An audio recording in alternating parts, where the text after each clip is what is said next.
નમસ્કાર, આજના બ્રેકિંગ ન્યૂઝમાં તમારું હાર્દિક સ્વાગત છે। આણંદમાં યુવતી પર જીવલેણ હુમલો, સુરતમાં ગ્રીષ્મા હત્યાકાંડ જેવો ઘટના સામે આવી છે।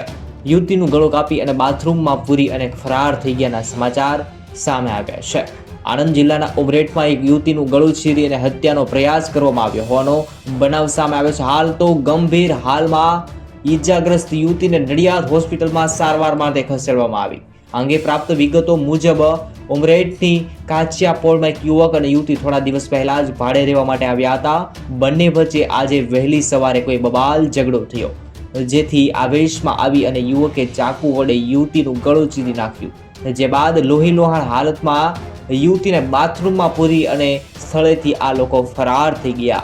યુવતીએ બાથરૂમમાંથી બૂમાબૂમ કરતા સ્થાનિકો દોડી આવ્યા અને મકાન માલિકને જાણ કરી હતી, જેમણે દરવાજો ખોલી અને જોયું તો લોહીલુહાણ હાલતમાં યુવતી મળી આવી। આ બાબતે જાણ કરવામાં આવતા ઉમરેઠ પોલીસનો કાફલો ઘટના સ્થળે દોડી આવ્યો હતો અને યુવતીને ગંભીર હાલતમાં નડિયાદની હોસ્પિટલમાં સારવાર માટે ખસેડી। હાલ ઉમરેઠ પોલીસે યુવતીની ઓળખ કરવા ઉપરાંત ફરાર થયેલા યુવકની શોધખોળ કરી રહી છે। હાલ પોલીસ તપાસ કાર્યવાહી કરી રહી છે।